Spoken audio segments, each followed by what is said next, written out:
Under Duke Raymond's rule, such troubles were simply unimaginable. Giddy up.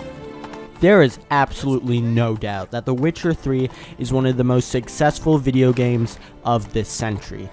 The game selling over 6 million copies just 6 weeks after it comes out, and the entire series as a whole selling 33 million copies. Now, there are many reasons to this. There are many reasons why the game became so successful. And as you might have guessed, a game becomes successful because it's good. And The Witcher 3 Wild Hunt was no exception from this rule. Who thought that the biggest game of the century would not have been produced by a massive company such as Electronic Arts, Activision, or even Bethesda, but yet a simple, small company that aimed to one thing: to make consumers pay for what they buy. And that company is CD Projekt Red. The Witcher 3 was in development for about 3 years with a super small company, starting off with about 150 in-house staff and ending with around 250. Also, 1,500 people were involved with The Witcher 3 globally, and although that may seem like a larger number than some would have expected, it is definitely smaller than those other big companies. Yet, they managed to produce an experience like these big companies. They managed to produce a GTA-worthy experience, a Red Dead Redemption-worthy experience. The Witcher 3 is arguably not just one of the best RPGs ever, but one of the best games ever. And there's a reason we're talking about this game 4 years after it came out. It's 2019 now, and the player base hasn't died down a bit, with thousands of hours of Witcher 3 being played every single day in the year of 2019 alone, and only gonna increase by the year 2020 when Cyberpunk comes out. The Witcher 3 Wild Hunt is not just a success story, it's a legacy. And in today's video, we're gonna be talking about the game of the decade, The Witcher 3 Wild Hunt.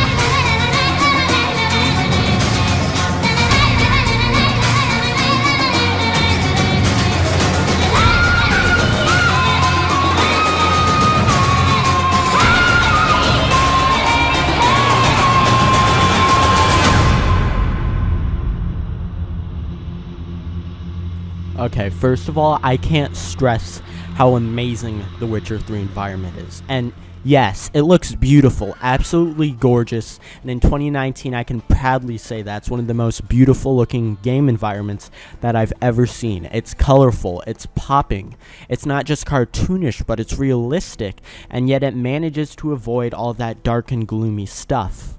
However, all that is not what makes The Witcher 3's environment so amazing. What makes it amazing is how interactive the environment is. And to make an interactive environment, no, not every single building has to be enterable, or you don't have to be able to kill every single person you walk by. What I mean by that goes much deeper. Once while I was playing The Witcher 3, and I was just wandering around the world, checking out things I haven't discovered yet, I discovered a sort of underground bunker. I saw a dead guy laying in a bed, and I picked up a note off his corpse saying, "The bandits can't rob a dead man." And so it appeared that he had either died from the bandits or suicided in his bunker. Whatever, I expecting nothing of it. He had a key on him as well. I took that and I looted the place and then went on. About 11 minutes later, I actually found a bandit camp, which they were covered in blood. The campsite was bloody, and it looked like they had just been fighting a war. And so when I killed these bandits, they actually had a chest which the key unlocked, and it came from that bunker. Now keep in mind, none of this was part of the story or even a side mission. It was just there. The environment is so interactive that if you take out this story in The Witcher 3, which is by far arguably the best part of The Witcher 3, you can still play it. There is story in the environment alone. Every single tree is there for a reason. Every single rock is placed there by a person. And it is absolutely amazing. When I pass a town like Novigrad or Velen, I can't help but notice all the bustling life. There are guards, there are strumpets, there's so many people, and the NPCs are always doing something. They have a cycle, farmers are farming, maids are cooking, all of this stuff, and it really never gets old. It's the thing similar to real life, and although they may seem so small, they play a huge part in a video game. Along with the interactiveness of the environment itself, it just makes The Witcher 3 so unbelievably realistic and so unbelievably fun. And this is what other video games have always tried to mimic but gotten wrong, because CD Projekt Red can't even beat its own game, or yet we have to see in Cyberpunk. I'm excited to see things like this play out. Many people are not expecting this or anticipating this much as I am, but I expect to see stuff like an interactive environment like this, an environment that tells its own story. Maybe you'll see a dead guy on the streets of Cyberpunk and you can connect it to a guy who killed him somehow, whatever. Stuff that doesn't have to do with the story. The Witcher 3's environment is, by me, praised because of this. Speaking of the story, no, The Witcher 3 story isn't astonishing or Telltale-wise, deep, or stuff like that. However, I can gladly say the story in The Witcher 3 is better than any Telltale game because of one key factor that makes The Witcher story so good. It just feels human. It's not excessive, it's not over the top, and it's not annoying, it just feels human. The Witcher 3's Geralt of Rivia, yeah, he has a dry sense of humor, human characteristics, and he does crack a few jokes every now and then, but he does in moderation. Unlike other games, he truly does feel like your average Witcher. If that was a thing, your average knight. Everyone you meet just feels average, and that's an absolutely good thing. Because when average people are thrown into a life-threatening situations, let's say a frozen frost called the Wild hunts after them, then stuff truly gets chaotic. And the people don't get chaotic, they stay normal, but the environment around them starts to change, and they change with it. Their emotions change, and you actually have to dig into that story to find the true changes. They don't show it on their face. They don't do any of that, and I love it. I love how engaging, how interesting, and how intriguing The Witcher 3 story is, even if it doesn't come off the top with an insane ending. And that's another thing I respected about it. Don't worry, there's no spoilers, but I liked how at the ending of The Witcher 3, you know, Geralt didn't become some god or deity like other games would have had you been. No, he's just, hey, I'm a Witcher, I'm Geralt, and that's just who I am. Nothing changed. And it just feels human, it feels right, and I just love the story, and I love how CD Projekt Red handles that.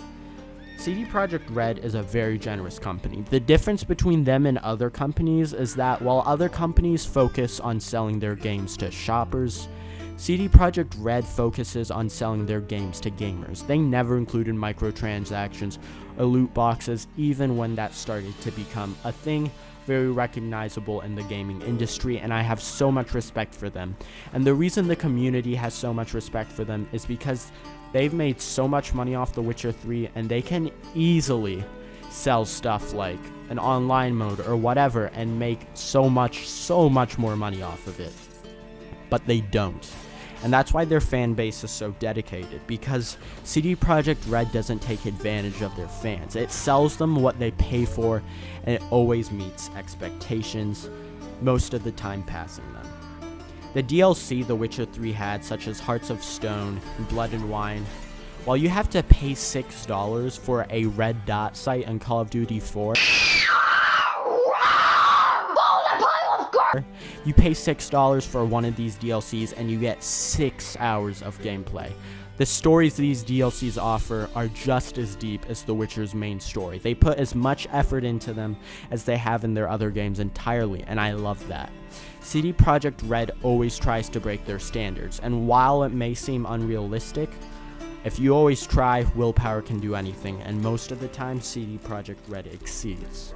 There are so many reasons that The Witcher 3 is definitely the game of the decade, and you should definitely pick it up if you haven't already. CD Projekt Red is a great company, and I honor what they're doing. Cyberpunk 2077 is by far the game I'm waiting for my entire life. I think this is going to be the game that changes everything, and I don't know if it's going to pass The Witcher 3 standards, but we'll just have to wait and see. This is Unicorn Grub. Quote me on this, I love The Witcher 3 with all my life, and I would marry it. The Witcher 3 changed our standards for gaming. After I beat The Witcher 3, every other game I played felt freaking not bad, but just alright. I couldn't stand it. I played Fallout 4 after The Witcher 3, and my expectations were so high, I completely forgot what Fallout 4 even ended like. The Witcher 3 is one of the best games ever. Not just for its interactive environment, not just for its storytelling, but because of the company that made it. And that's why I think the future games this company makes will continue to succeed. CD Projekt Red should be the face of the gaming industry and all that come to it. The Witcher 3 is truly a revolution in gaming. Well guys, that's it for the video. I hope you guys liked it. If you liked the video, be sure to leave a like. If you disliked it, hey, the button's there for a reason. I won't stop you from using it. If you have any criticism, constructive or trolly, any compliments telling me I look very handsome, that can all go down in the comment section down below. If you like these videos and you want to stay up to date with all the latest videos I release like this, be sure to subscribe and press that little bell notification to be notified anytime I release a new video. Thank you guys so much for watching. I'll see you in the next video. Bye.